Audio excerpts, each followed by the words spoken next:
Yes, this is me, live and direct, your popular preacher, your popular man of God, Evangelist Marcel Archie. This is me. This is me live. I am not happy with Peter Obi. I'm not happy with Peter Obi. This is my message to all Peter Obi fans, to all obedience worldwide. I am not happy with Peter Obi. In fact, Peter Obi, you are not, in fact, you are not what people think that you are. You are not what people say you are, Peter Obi. You are not what people say you are. In fact, before the election, I was an obedient member of the LP. I was ready to vote Peter Obi in at all costs because of the antecedent, the ideology, what he was bringing to the table, which was different from every other thing that any of the political presidential candidate was bringing in. But you see, at this moment, I want to tell you my mind. I want to tell you how I feel about Peter Obi. Peter Obi, I am not happy with you. I am not happy at all with you. How could you have done this? This is not what I was expecting of you or from you. In fact, on the day of election, I was at up to 5 to 6 different polling units. I was running up and down because I wanted to make sure that presidential election that you, His Excellency Peter Obi, emerge as the winner. Because of the things you told us. But you see, as I speak today, look me very well. I'm not happy. And to all the obedience fans, I am saying it to you now. Hear me. I am not happy. I am not happy. Imagine that Professor Mahmoud or Professor Yakub or Professor whatever thing he calls his name, Professor Froster, Professor Criminal, Professor whatever nonsense he calls himself, did what he did. He single-handedly with other REC members, returning officers, commissioners, and commissioners, decided with the APC to rob you, His Excellency, of your mandate. Every youth in Nigeria was expecting that you would come out and say, oh, let's go into the street and baboose everything. Let's give it to them. Fire for fire. Anyhow they want it, let's give it to them. What did you do? What did you do? Peter Obi, what did you do? After Emilokon and the entire APC with, I don't want to mention his name. In fact, it is not, I don't even want to mention his name. Whatever he calls himself. A man who calls himself a son but speaks as if he doesn't have anything in his head. I don't want to mention his name. You already know the person I'm talking about. In fact, recently, while he was streaming live a message, I posted a comment to him. I told him he's a disgrace. He's a disgrace to Nigeria and a disgrace to lawyers. A disgrace to the judiciary. I was never expecting such a man. Before now, that was a man who was always telling us, we will not take it from government, we will not do this, we will not do that, blah, blah, blah, blah, blah. Just that. Buhari called him. I offered him a job. And the man forgot all of those things. And today, he is a defender of all manner of rubbish. Even the ones that cannot be defended. You see this man trying to defend it. You see him trying to defend what he knows cannot be defended. What a shame. In fact, I am sorry. But Peter Obi, I am not happy with you. I am not happy with you. And let it be on record that I'm not happy with you and I am not happy.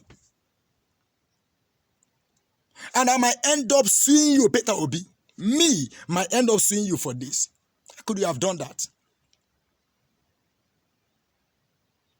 After Professor Froster and the APC rigged the election and did everything, they were expecting you to come out and say, "Bag boys, let all the youth, let's get into the destiny and do whatever. Now, what did you do, Peter Obi? What did you do? You came forth and you say, please, like a woman, like you've always said with a subtle voice, please, everybody, please stay. Don't go into the street, don't make noise, no worry, we'll reclaim our mandate. A single advice from a man, the people's president, calmed the entire city, calmed the entire nation. The entire youth went back and continued to go about their business, their daily business, the normal way, waiting for the judiciary and believing in God that judiciary will do the needful. And today, finally, the judiciary, the tribunal petition, presidential, the tribunal handling the presidential petition for the just concluded election of the February 25th has just started sitting. And I could watch you, His Excellency, sitting down there. There were so many other persons, but you were the focus of every other person. And I'm not happy with you. I'm not happy with you. In spite of all of this, you could still manage to stay calm. I'm not happy with you. That this old man called Tinubu or Senator Tinubu, Ahmed Tinubu or whatever. In fact, just because of the filing of your suit against him, when PDP filed their suit, the man was normal. He was in Nigeria. Immediately you filed your own suit. The man said, poo-poo began to come out of his stomach. His heart started burning. His hands started trembling.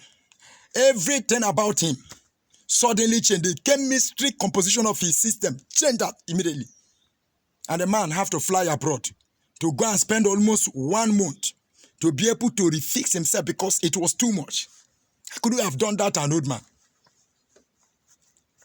How could you have done that to an old man? Peter Obi, you are too much. I want to tell you, my obedient family, that I am still very much obedient, and I will remain obedient until we reclaim our mandate. Peter Obi, I am not happy with you because you are the best man that Nigeria has ever voted for. Since I have been voting for presidential election, this is the first time I am seeing the people's president. So, Mr. Peter Obi, I want to tell you, I am so happy with you. In fact, waking up this morning, I prayed for you last night. I've been praying for you almost all the time, and I pray for you this morning, and I know that last, everybody go chop breakfast. Because last, that mandate will be reclaimed. We are waiting for you because we know in your leadership, Nigeria will become the fastest growing economic country in the whole world, after probably China. God bless you, all obedient family. Keep praying and keep on being law-abiding. Let's not take law into our hands so that they don't come killing us with their militants that sometimes they call. I don't blame soldiers. I don't blame policemen. These people are just responding to orders being given to them by these evil politicians who parade themselves as His Excellencies. How can you be His Excellency when there is nothing excellent in you? Nothing excellent in you. Somebody is answering honorable. Honorable, when you are so dishonored. In fact, you are so dishonored within you. You know, wherever you enter, people are afraid. And you still call yourself honorable. Which honorable? Don't you know the meaning of honorable? You see, the problem with our politicians is that many of them, I do not blame them. Most of them are a bunch. I don't want to use an insultive word, but most of them are a bunch of unschooled people, unintelligent people. You are calling yourself honorable. You don't know the meaning of honorable. You don't know the meaning of excellency. You are calling yourself excellency and honorable. When there is nothing honor, there's nothing excellent in you.